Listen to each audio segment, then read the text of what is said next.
Selamat pagi buat kita semua. Kita mengucap syukur kepada Tuhan Yesus Bapa kita karena pada pagi hari ini kita bangun dalam keadaan sehat, badan kita terasa segar. Terima kasih ya Bapa untuk berkat kesehatan yang tidak bisa dibeli dengan apapun juga. Terpujilah namamu hari ini sampai selama-lamanya. Amin. Pagi ini kita akan lanjutkan firman Tuhan kembali dan kita undang Roh Kudus untuk menuntun kita untuk memahami firman Tuhan yang akan kita baca. Kita berdoa. Terima kasih Bapa di surga, terima kasih untuk kasih setiamu pada pagi ini ya Bapa, Engkau bangunkan kami dalam keadaan sehat. Terima kasih Bapa untuk berkat kesehatan yang tidak bisa dibeli dengan apapun juga. Hari ini kami akan baca firman-Mu ya Bapa. Ajarilah kami Bapa, kirimkan Roh Kudus-Mu supaya kami dapat mengerti, memahami firman-Mu. Dan kami turut kehendak-Mu melakukannya dan memuliakan nama-Mu. Bapa di sorga, berbicaralah kepada anak-anak-Mu sekalian di sini, supaya siapapun yang menonton video ini juga diberkati dan mereka beroleh kebahagiaan yang sejati daripadamu. Terima kasih ya Bapa, sempurnakan doa kami ya Bapa, hapuskan segala dosa dan pelanggaran kami, kiranya berkat-berkat tertuju kepada kami menjadi sempurna. Di dalam nama Tuhan Yesus, Juru Selamat dan Penebus kami.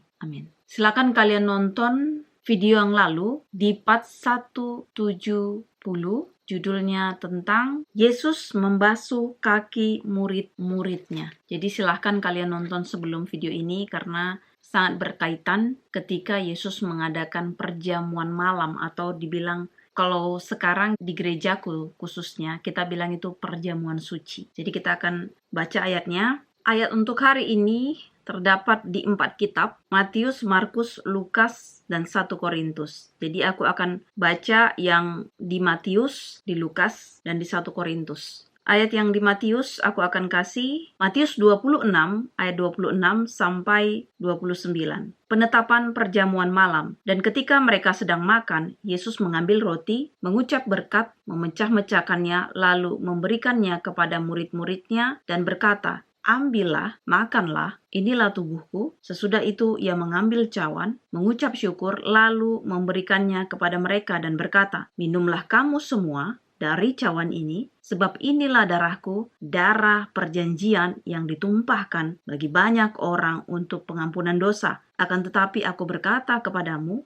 mulai dari sekarang aku tidak akan minum lagi hasil pokok anggur ini sampai pada hari aku meminumnya, yaitu yang baru bersama-sama dengan kamu dalam kerajaan Bapa-Ku." Kemudian ayat yang di Markus 14 ayat 22 sampai 25 itu kira-kira sama dia isinya dengan yang di Matius. Dan aku akan baca yang di kitab Lukas, tapi aku baca dari ayat 14-nya ya. Lukas 22 ayat 14 sampai 23. Penetapan perjamuan malam. Ketika tiba saatnya Yesus duduk makan bersama-sama dengan rasul-rasulnya, katanya kepada mereka, "Aku sangat rindu makan Paskah ini bersama-sama dengan kamu sebelum aku menderita. Sebab aku berkata kepadamu, aku tidak akan memakannya lagi sampai ia beroleh kegenapannya dalam kerajaan Allah." Kemudian ia mengambil sebuah cawan, mengucap syukur, lalu berkata, "Ambillah ini dan bagikanlah di antara kamu. Sebab aku berkata kepada kamu, mulai dari sekarang ini aku tidak akan minum lagi hasil pokok anggur sampai kerajaan Allah telah datang." Lalu ia mengambil roti, mengucap syukur, memecah-mecahkannya, dan memberikannya kepada mereka. Katanya, "Inilah tubuhku yang diserahkan bagi kamu. Perbuatlah ini menjadi peringatan akan aku." Demikian juga dibuatnya dengan cawan sesudah makan. Ia berkata, "Cawan ini adalah perjanjian baru oleh darahku yang ditumpahkan bagi kamu. Tetapi lihat tangan orang yang menyerahkan aku ada bersama-sama dengan aku di meja ini. Sebab Anak Manusia memang akan pergi seperti yang telah ditetapkan. Akan tetapi celakalah orang yang olehnya ia diserahkan." Lalu mulailah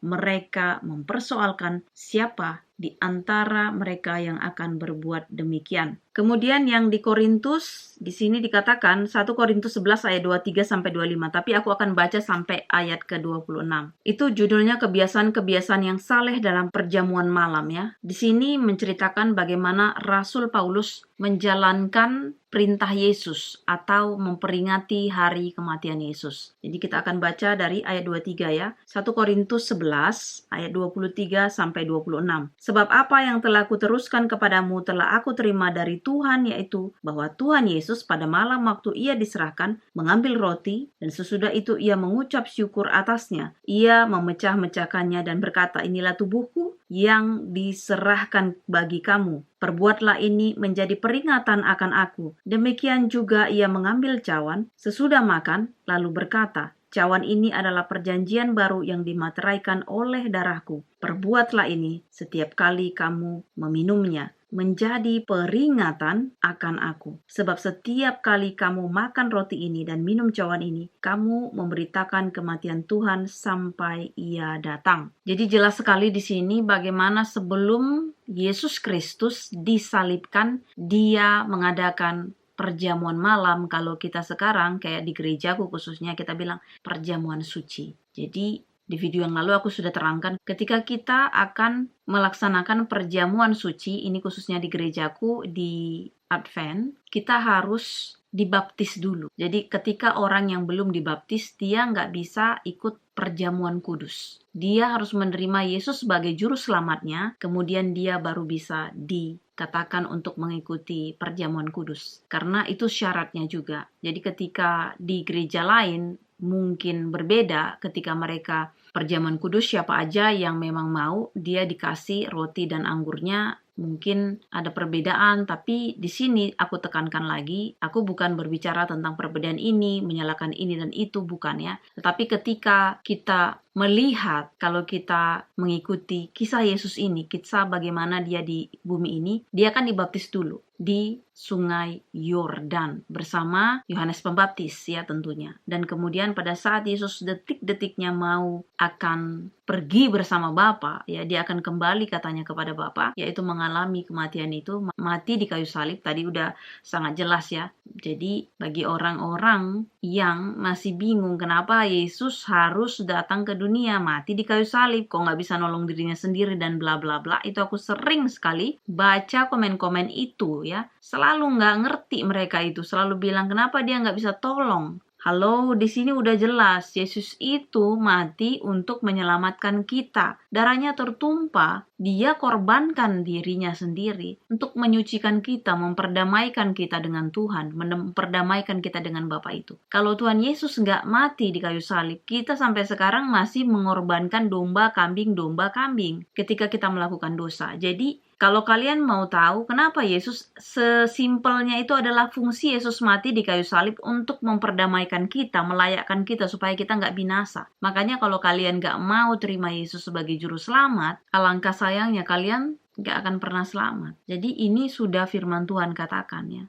Tapi kalau kalian masih nggak percaya juga ataupun masih mendenial, ya silahkan lah ya. Itu keputusan diri masing-masing. Aku nggak mau memaksa, tapi yang pasti ketika kita sudah menerima Yesus sebagai juru selamat kita sudah dibayar lunas, kita sudah diperdamaikan. Dosa kita sudah dihapus. Tapi bukan berarti kita hidup di dalam dosa. Ingat, Tuhan Yesus Bapa kita itu adalah hidup di dalam roh dan kebenaran. Jadi ketika kita sudah memilih dia sebagai juru selamat pribadi kita, jangan pernah berbuat dosa lagi. Dosa-dosa yang lama, yang dulu, yang pernah kita lakukan, kita tinggalkan, kita bertobat. Namanya itu adalah pemurnian kita. Jadi bukan berarti juga kita sekarang suci, agung gitu, enggak ya. Tetapi ketika kita hidup sudah menyadari bahwa kasih Tuhan itu lebih penting dari apapun, menyenangkan hati Tuhan itu lebih penting dari apapun, memuliakan Tuhan itu lebih penting dari apapun, kita dilayakkan oleh anak domba. Jadi ketika kita sudah menerima dia sebagai juru selamat kita hidup itu seperti bebas. Kita tidak dipenjara oleh dosa-dosa kita lagi. Jadi bagi kalian mungkin yang masih belum ngerti atau apa, kalian juga boleh berdoa secara agama kalian lah. Kalian bisa tanya langsung sama Tuhan Yesus apakah dia benar Tuhan atau bagaimana. Karena begitu banyak orang-orang yang dikhususkan atau dipilih Tuhan. Tuhan Yesus datang sendiri sama mereka. Dan mereka mendapat kesempatan itu. Akhirnya mereka percaya. Jadi bagi kalian yang memang masih ragu-ragu, silahkan kalian berdoa. Katakan kepada Tuhan Yesus supaya dia memberikan jalan bagi kalian. Kalau kalian masih ragu. Tapi mungkin bagi yang kita lahir di terang, di Kristen, dari kecil khususnya. Ketika kita sudah melakukan banyak dosa, sudah bertobat, kembali lagi, sudah bertobat kembali lagi. Mulai dari hari ini kalian Jangan ulang lagi, karena kita nggak punya waktu. Kita nggak tahu kapan juga Tuhan Yesus datang. Yang pasti kita harus bersedia. Ketika Yesus datang, kita udah bersedia. Jangan sampai menjadi seorang hamba yang durhaka. Jangan seperti hamba yang seperti 1 talenta dia punyai malah dia tanam. Kita harus bersiap karena mempelai laki-laki, yaitu Tuhan Yesus akan datang sebentar lagi, di mana dia selalu mengatakan sebab kerajaan sorga sudah dekat. Jadi bagi kita yang hidup di terang, khususnya jangan sampai kita yang tadinya terdahulu menjadi yang terakhir, yang tadinya terakhir menjadi yang terdahulu. Itu alangkah sedihnya. Makanya awas-awaslah diri kita, seperti di firman Tuhan yang lalu-lalu, bahwasanya untuk menegur seseorang jika melakukan kesalahan, tetapi bukan menghakimi, karena kita bukan hakim. Tetapi awas-awaslah diri kita. Katanya yang terpenting jaga dulu diri kita sendiri. Jangan ketika kita pergi menasihati orang, pandai menasihati orang, tapi menasehati diri kita sendiri. Berbicara pada diri kita sendiri kita nggak mampu. Makanya alangkah sedihnya kita hanya nunjuk ke orang, tapi dosa kita begitu banyak. Tapi disinilah perenungan buat kita, firman ini udah jelas sekali. Tuhan Yesus sudah mau mati di kayu salib, menebus dosa kita. Darahnya tercurah untuk membersihkan dosa kita, dosaku dan dosa kita semua. Ketika kita sudah dimurnikan Tuhan, kita jangan lagi berbuat dosa. Karena sebenarnya simple kalau ikut Tuhan itu, kalau kita mau dituntun ya. Kita nurut ibaratnya. Sangat mudah kalau kita menurut. Tapi kalau kita mengeraskan hati kita, nah itu yang sulit. Secara simpelnya, ketika kita mengeraskan diri kita pun nggak bisa ngerjain sesuatu hal tanpa dia. Kita pun nggak bisa melawan setan tanpa dia. Kita pun nggak bisa berguna di hidup ini tanpa dia. Jadi rugi kalau kita nggak ikut dia. Rugi kalau kita tidak menerima dia sebagai juru selamat pribadi kita.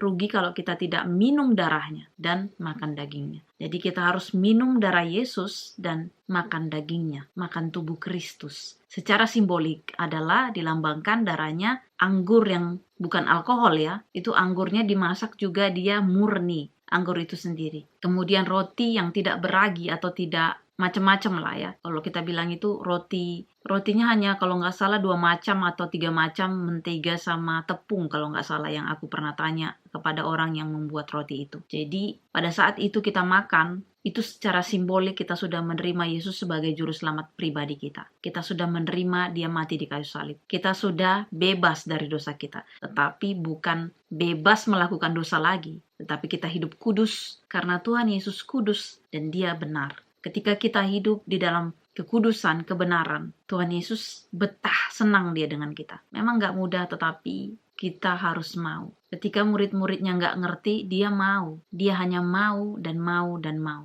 menuruti Tuhan Yesus. Sampai pada saat Roh Kudus datang kepada mereka masing-masing, baru mereka mengerti semua. Jadi kalau gak dari sekarang kita mulai, kita bakalan terlambat. Sama halnya ketika kita belajar di sekolah. Kadang-kadang kita disuruh guru ini dan itu kita nggak ngerti sekarang. Apalah guru ini? Kadang-kadang dia suruh ini untuk apa ini gitu ya. Atau orang tua kita disuruh kita sekolah. Ngapain sih sekolah? Atau orang tua kita suruh kita melakukan ini dan itu. Ngapain sih? Untuk apa sih? Ngapain sih ini? Buat apa ini dilakukan? Makanya seperti Tuhan Yesus bilang kepada Petrus. Ketika Yesus mau menyuci kakinya. Dia bilang, kenapa harus dicuci dan kenapa engkau harus mencuci kakiku? Hari ini kamu tidak mengerti, tapi nanti. Ketika Roh Kudus itu sudah datang kepada kita, kita mengerti. Tuntunan Roh Kudus itu memampukan kita untuk kita mengerti apa maksud Tuhan melakukan itu buat kita. Tetapi berkali-kali aku bilang, ketika kita nggak hidup di dalam kebenaran itu, kita nggak mengakui dia sebagai juru selamat kita nggak menurutinya, bagaimana Roh Kudus itu datang kepada kita untuk berbicara, menerangkan ini dan itu. Karena apa? Dari awal kita sudah nolak. Kalau kita menolak, artinya kita hidup di luar Tuhan. Ingat, di luar Tuhan kita rugi. Kita nggak bisa melakukan apa-apa, dan kita mati atau hidup, kita udah pasti maut ke neraka. Tetapi ketika kita hidup di dalam Tuhan, di dalam firman Tuhan, di dalam kebenaran, pada saat kita mengalami kematian, kita akan digaransi untuk masuk ke surga. Kita akan dibangkitkan. Kematian itu tidak menguasai kita,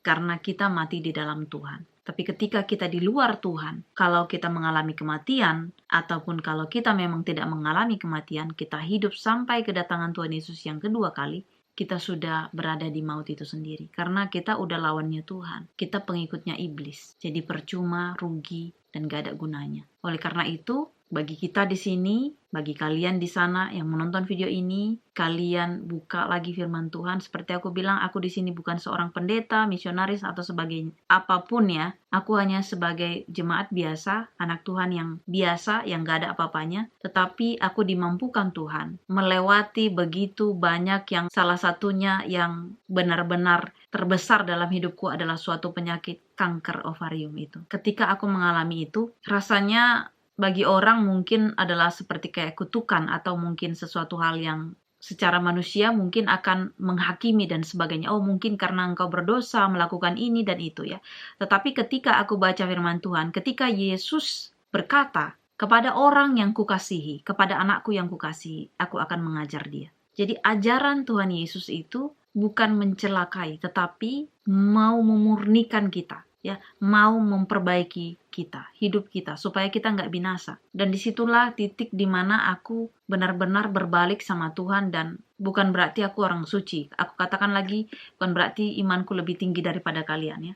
Tetapi mulai dari saat itu, hidupku ini adalah untuk Tuhan, hidupku ini untuk kemuliaan nama Tuhan, dan hidupku ini adalah berbicara tentang kasih Tuhan. Jadi dari hal-hal yang terkecil, dari kita respect sama orang, senyum dan sebagainya, itu sudah menjadi kemuliaan bagi Tuhan. Biarlah firman Tuhan ini menjadi perenungan buat kita. Sekali lagi aku ingatkan kepada kalian, khususnya juga orang yang sudah lahir besar di terang atau di Kristen, buka Alkitabmu kembali, pelajari. Karena dulu pun aku hanya seperti Kristen yang datang ke gereja, duduk manis, dengarkan firman Tuhan, baca sekilas, oh oke, ya udah, tetapi tidak menghidupi secara dalam ya. Tapi ketika kita baca secara langsung firman Tuhan itu, mengalami kasih Tuhan itu secara langsung, berbicara secara langsung dari hati ke hatimu setiap hari, kita akan diubahkan. Banyak sekali akan dibukakan, diterangkan ini dan itu. Kadang-kadang waktu nggak cukup untuk berbicara tentang kasih Tuhan itu di dalam kehidupan kita. Inilah doa dan harapan kita, kiranya firman Tuhan ini menjadi perenungan buat kita, dan kita berdoa. Terima kasih Bapa di surga, puja dan syukur anakmu panjatkan di sini ya Bapa. Untuk kasih setiamu Bapa, engkau mau mati di kayu salib. Darahmu tercurah Bapa untuk memperdamaikan kami, menyucikan kami dari dosa yang begitu banyak, yang kotor, yang najis. Dan terima kasih Bapa untuk penebusan itu. Kami sudah lunas ya Bapa. Kami tidak lagi hidup di bawah dosa, di bawah kuasa dosa. Bapa di sorga, biarlah kiranya Engkau menjagai kami sepanjang hari ini sampai kedatangan-Mu yang kedua kali. Bapa, anakmu berdoa untuk orang-orang yang belum mengenal Engkau, yang selalu mempertanyakan kenapa Engkau harus mati, kenapa Engkau harus datang dan ini dan itu. Engkau jamah mereka Bapa, Engkau berikan penerangan buat mereka, karena kami adalah terbatas ya Bapa. Tapi biarlah Roh Kudus-Mu yang tidak terbatas menjelajahi hati dan pikiran mereka supaya mereka menerima Engkau sebagai juru selamat, supaya mereka mengerti kenapa Engkau datang, fungsinya Engkau datang, fungsinya Engkau mati di kayu salib, kenapa? Supaya mereka memahami. Bapa di sorga, anakmu berdoa untuk orang-orang di luar sana yang mengalami sakit Engkau sembuhkan, yang sedang berduka Engkau hiburkan, yang sedang mengalami masalah, apapun masalah mereka, Engkau berikan jalan keluar dan solusi supaya mereka dapat menyelesaikan masalah mereka dan hidup di dalam jalan-jalan Tuhan. Bagi orang juga yang sedang mencari pekerjaan, kiranya Engkau memberikan pekerjaan buat mereka. Dan bagi orang-orang yang bergumul untuk memaafkan dirinya sendiri, memaafkan keluarganya, temannya, atau siapapun yang pernah menyakiti hatinya, Engkau berikan Bapa kekuatan untuk mengampuni semua orang tersebut, dan dia tetap kuat berjalan dan tidak ada dendam, tidak ada kepahitan dalam dirinya. Bapa di sorga, sempurnakan doa kami Bapa. Hapuskan segala dosa dan pelanggaran kami, supaya berkat yang akan Engkau berikan kepada kami masing-masing tercurah dengan sempurna. Terima kasih Bapa, terima kasih Tuhanku, terima kasih Allahku, terima kasih Roh Kudus, terima kasih Rajaku. Kami berdoa di dalam nama Tuhan Yesus, Juru Selamat dan Penebus kami. Amin. Terima kasih sudah menonton video ini. Jangan lupa di like, subscribe, dan di share. Kalau kalian punya komen, silakan di komen. Tuhan Yesus memberkati. Amin.